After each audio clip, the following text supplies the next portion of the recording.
Hello, welcome to the sideboard here at the StarCityGames.com Open Series in Cincinnati. I'm Nick Miller alongside Bill Comminos. How you doing, sir? I'm good. How about you? Great. And we have gotten some fantastic matches with you, one of which on camera with your four-color Loam, yes, Hoken the Broken yes, combo deck is what we're going to refer to it as.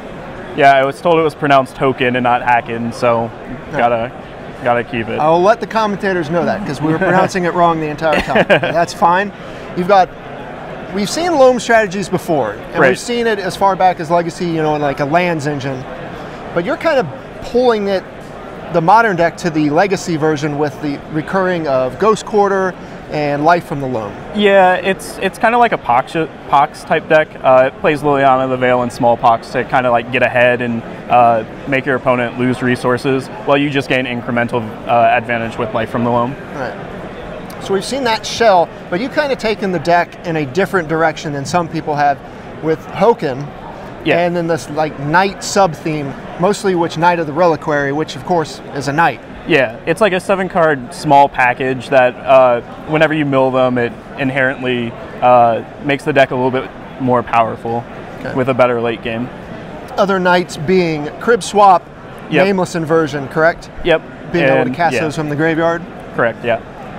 Okay, and another new card we have here, little Molten Vortex Magic right, Origins, showing up in full force today here at the Modern Open.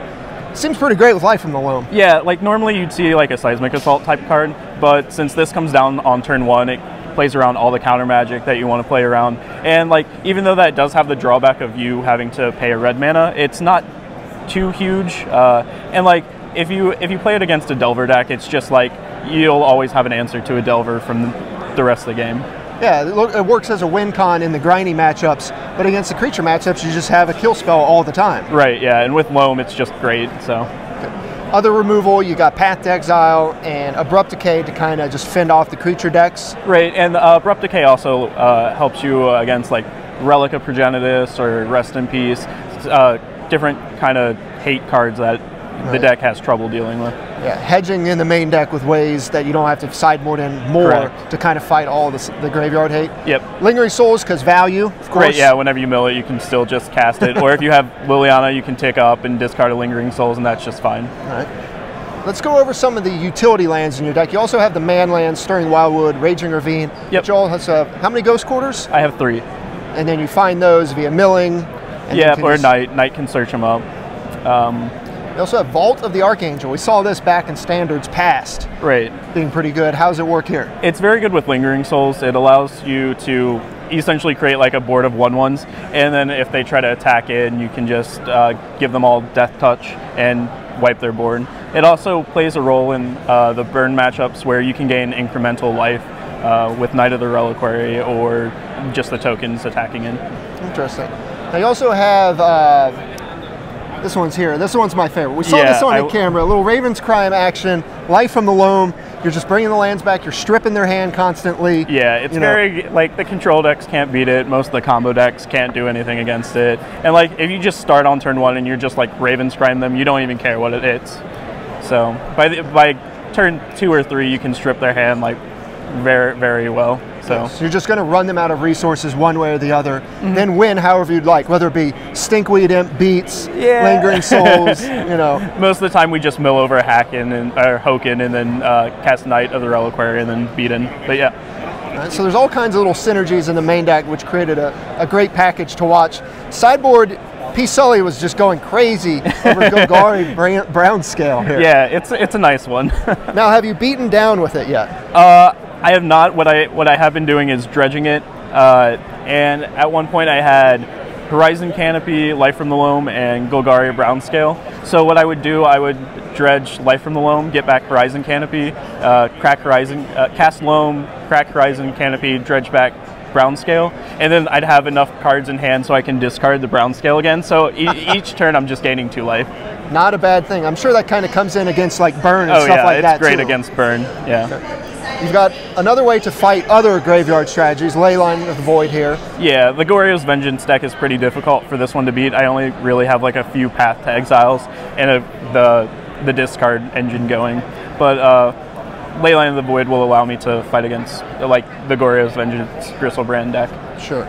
Ray of Relevation, as well as Engineered Explosives, kind of fighting some of the hate cards that will come in post games 2 and 3. Yeah, and Engineered Explosives is also great against elves or like any of the a deck that will play like a whole bunch of 2-drops, so like Merfolk and stuff like that. It's kind of like a board sweeper. Right. More life gain here in Kitchen Finks. Yep.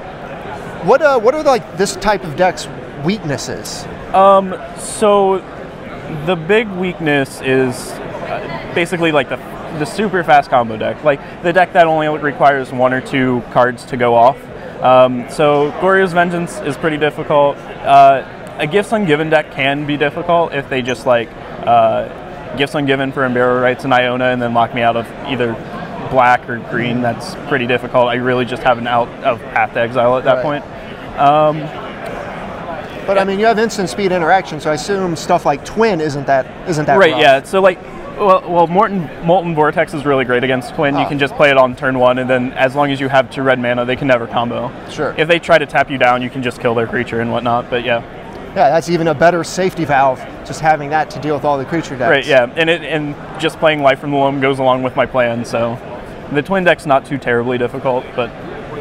Yeah, we've seen like this kind of resurgence of the Tron decks, you know, the Amulet decks, and these decks that are just trying to beat you with lands. 3 Ghost Quarter main deck seems like a good place to be. It's good, yeah. You really need to draw them in combination with Life from the Loam. Against the Tron deck, they just have so much tutoring that you really need to hit Ghost Quarter and Loam. Otherwise, whenever you destroy one of their lands, we'll be able to tutor it up again. Against the Titan deck, Ghost Quarter is a little bit better if you just have it without the Loam, but yeah. And you're 5-1-1 so far? 5-1-1, yep. Now that you've had a bunch of rounds with the deck, are there any things you'd like to change or you're thinking about long term? I was up pretty, so I played this in kind of like a daily event, not online, but at my local store, and did fairly well with it. I only had 1 loss. And then I tried a Jund version, more epoxy, stuff like that, and I didn't like it. So I went back to the 4-color version for the Open today, and it's been playing pretty good, so I wouldn't change much. Well, it looks great. If you're looking for a Loam/Graveyard strategy, I'd have to say try this out. It looks like a ton of fun. It's a lot of fun, yeah. All right, well, Billy, thanks for joining me here in the sideboard. Stay tuned to StarCityGames.com all weekend long for the action here in Cincinnati.